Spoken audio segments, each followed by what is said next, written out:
નમસ્કાર. FY BCom semester 1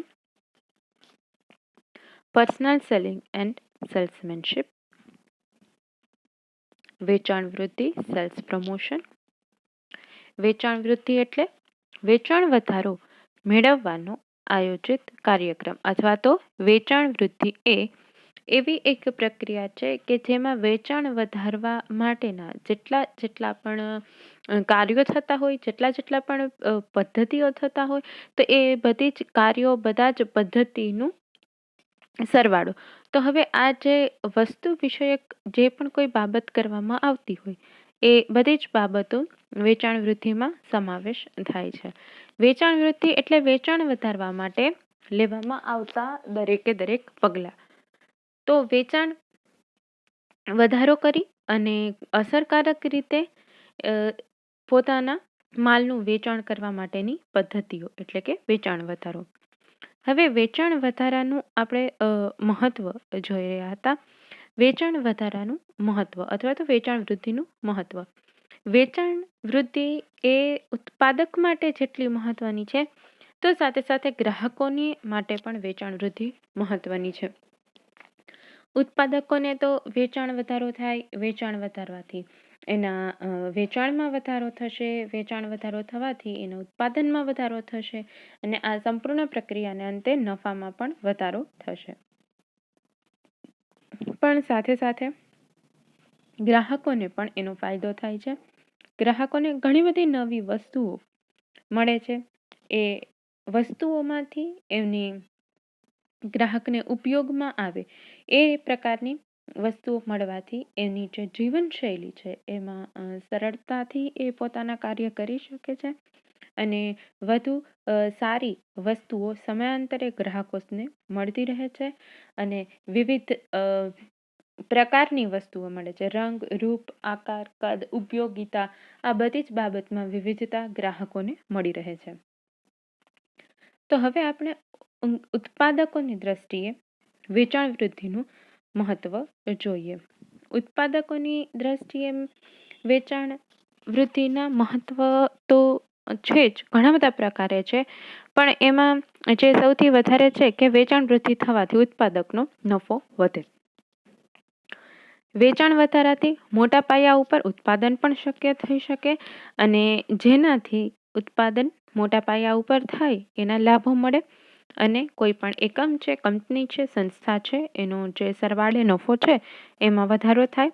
ઉત્પાદકો અને ગ્રાહકો વચ્ચે વ્યક્તિગત સંપર્ક થઈ શકે અને એ વધારી પણ શકાય અને એના કારણે એકમને ફાયદાઓ થાય. હવે જેમ જેમ ઉત્પાદક છે અથવા તો કંપની છે એ પોતાની વસ્તુ વધારશે, એની ઘણી બધી શ્રેણી બહાર પાડશે, તો ત્યારે જે ગ્રાહક છે એ છૂટક વેપારી પાસે અથવા તો અન્ય સ્ટોરમાં જે જગ્યાએ વસ્તુ લેવા માટે જશે ત્યારે એની જે વાતચીત છે, સંપર્ક છે, એમાં વધારો થશે. વેચાણ વૃદ્ધિના કાર્યક્રમો ગ્રાહકોને અમુક જ વસ્તુ ખરીદવાની ટેવ પાડી શકાય છે અને કાયમી ગ્રાહક વર્ગ ઊભો થઈ શકે છે.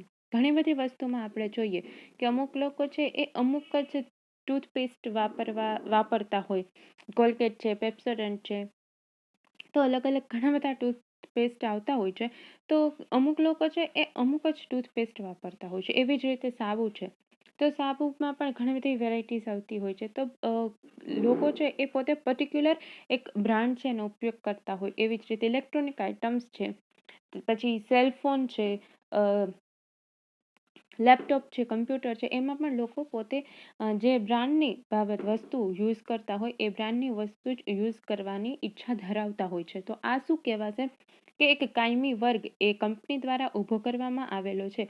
તો હવે આ કાયમી વર્ગ કંપની કેવી રીતે ઊભો કરી શકે કે ગ્રાહકોને પોતે જે વસ્તુ પાછળ પૈસા ખર્ચે છે, તો એ પૈસા ખર્ચ્યા બાદ એમાંથી એને એટલો સંતોષ મળતો હોય, ત્યારે એ કાયમી ગ્રાહક વર્ગ છે એ એમાં ઊભો થતો હોય.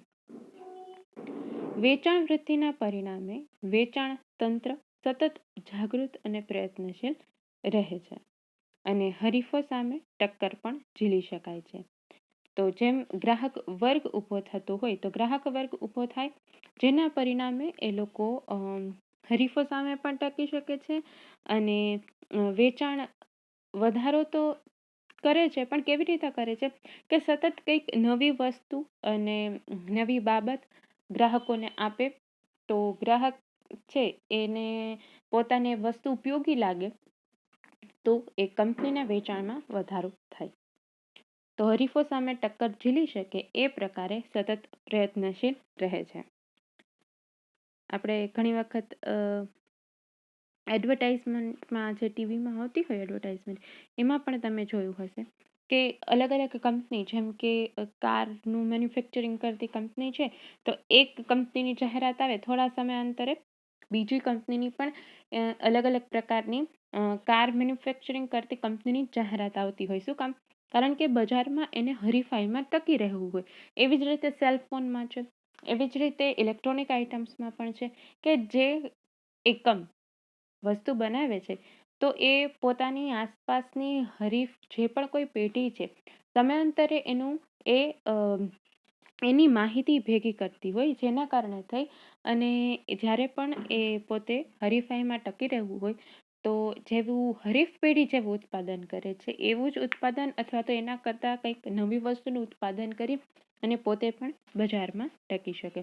તો આ પણ એક વેચાણ વૃદ્ધિની જ બાબત છે કે હરીફ પેઢી સામે ટકી શકવું. તો એ ઘણી બધી રીતો હોય.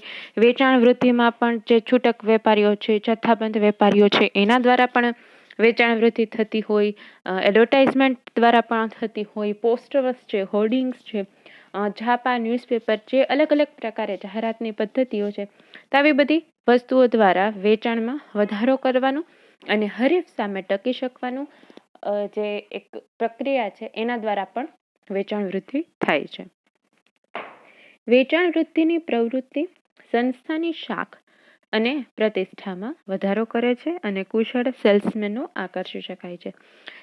એ જેટલું જ કોઈ કંપની હશે ને એડવર્ટાઇઝમેન્ટ થતી હશે તો એક તેની શાખમાં પણ વધારો થાય છે અને બીજી વસ્તુ કે સેલ્સમેનનું આકર્ષી શકાય છે. સારા સેલ્સમેન છે એના દ્વારા પણ વેચાણ વૃદ્ધિ થતી હોય અને સારા સેલ્સમેન કંપનીને રાખવામાં આવે તો એના કારણે થઈ અને કંપનીનું વેચાણ વધી શકે.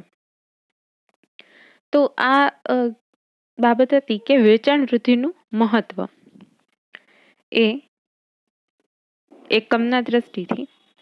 હવે ગ્રાહકોના દ્રષ્ટિકોણથી વેચાણ વૃદ્ધિનું મહત્વ શું છે? જેમ આપણે જોયું કે ઉત્પાદકને તો ઘણી બધી રીતે ઉપયોગી છે, પણ સાથે સાથે ગ્રાહકને પણ ઉપયોગી છે કે વેચાણ વૃદ્ધિ છે તે એના અલગ અલગ ઘણા બધા પ્રકાર છે. જેમ કે આપણે જોયું ભેટમાં વસ્તુઓ મળતી હોય, બાય વન ગેટ વનમાં વસ્તુઓ મળતી હોય, અમુક ફેસ્ટિવલ સિઝનમાં ડિસ્કાઉન્ટમાં વસ્તુ મળતી હોય.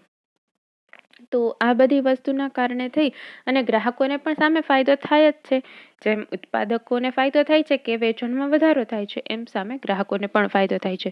ભેટ વસ્તુઓ મળી શકે, ડિસ્કાઉન્ટમાં વસ્તુ મળી શકતી હોય છે અને એની વિવિધ પ્રકારની નવી વસ્તુઓ આવતી હોય તો એની જાણકારી મળી શકે અને પોતાને ઉપયોગમાં આવી શકે એવા પ્રકારની વસ્તુનો ઉપયોગ કરી શકે. ગ્રાહકનું જીવન ધોરણ સુધારી શકાય, એનું ગ્રાહકનું જીવન ધોરણ ઊંચું પણ આવે છે અને એની સમયની બચત થાય છે. એવા નવા સાધનોનો પણ એ ઉપયોગ કરી શકે છે. ઉત્પાદકનું ઉત્પાદન ખર્ચ સારા એવા પ્રમાણમાં ઘટે તો કિંમત ઘટાડાના સ્વરૂપમાં વેચાણ વૃદ્ધિનો ફાળો ગ્રાહકને આપે છે. હમણાં જ આપણે વાત કરી કે વેચાણ વૃદ્ધિ વધે તો એની સામે એકમો છે એવી સ્કીમ પણ રાખતા હોય છે, બાય વન ગેટ વન. તો આવું બધું ક્યારે સંભવ થઈ શકે કે એનું જે કુલ ઉત્પાદન ખર્ચ હોય એ સારા એવા પ્રમાણમાં ઘટેલું હોય તો એના કારણે થઈ અને એ વધુ ઉત્પાદન કરી શકે અને એનો ફાયદો ગ્રાહકને પણ મળતો જ હોય છે. વેચાણ વૃદ્ધિ જ્યારે અમલમાં મૂકવામાં આવે તો એ પહેલા ઉત્પાદક બજાર સંશોધન કરે છે અને આ બજાર સંશોધનમાં ગ્રાહકોની તમામ બાબતોને ધ્યાનમાં લેવામાં આવે છે. ગ્રાહકોની ટેવ, રુચિ, જરૂરિયાત એનો ઉપયોગ કરવામાં આવે છે. હરીફ કંપની દ્વારા કેવી વસ્તુ બહાર પાડવામાં આવે છે અને ગ્રાહકો એની કેટલી વસ્તુ ખરીદે છે, એની કેટલી લોકપ્રિયતા છે, એની પણ વસ્તુ છે એનું પણ સંશોધન માહિતી મેળવવામાં આવે છે અને ગ્રાહક પોતાની રુચિ મુજબની વસ્તુ મળે અને ગ્રાહકના જીવન ધોરણમાં સુધારો થાય એવી કેવા પ્રકારની વસ્તુ બનવાથી ગ્રાહકને સારી એવી ઉપયોગી થઈ શકશે એ પ્રકારની વસ્તુનું ઉત્પાદન કરે. તો આ બધી જ બાબત બજાર સંશોધનમાં સમાવેશ થતો હોય. તો એના કારણે થઈ અને આવી બધી બાબતોના આધારે નવી વસ્તુ બનાવવામાં આવે અને પછી વેચાણ વૃદ્ધિ કરવામાં આવે તો ઉત્પાદકની સાથે સાથે ગ્રાહકને પણ ફાયદો થાય છે. વેચાણ વૃદ્ધિના આડકતરા ફાયદાઓ પણ ઘણા બધા હોય. વેચાણ વૃદ્ધિ મોટા પાયા પર વિજ્ઞાપનનો આશ્રય લઈને જ કરવામાં આવતી હોય, એટલે કે એડવર્ટાઇઝમેન્ટ દ્વારા થતી હોય છે. છાપા, મેગેઝિન, ટીવી ચેનલો, ન્યૂઝ ચેનલ્સ છે, તો એ ઘણી બધી બાબતો દ્વારા વેચાણ વૃદ્ધિ કરવામાં આવતી હોય અને જેના કારણે વેચાણ વૃદ્ધિ છે એ ખૂબ સારા એવા પ્રમાણમાં થઈ શકતી હોય અને જાહેરાતની આવક જો ન હોય તો વર્તમાન પત્રો આટલી સસ્તી કિંમતે મળી શકતા ન હોય.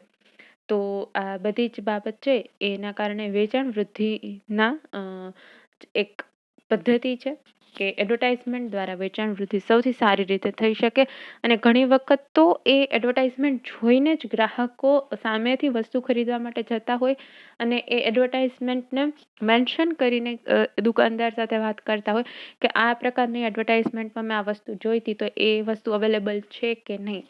તો આ બધી બાબત છે કે એડવર્ટાઇઝમેન્ટનો આટલો ફાયદો થતો હોય તો જેના કારણે ખૂબ સારી એવી વેચાણ વૃદ્ધિ થઈ શકતી હોય અને ગ્રાહકને પણ એ પોતાની ઉપયોગની વસ્તુ મળી રહેતી હોય.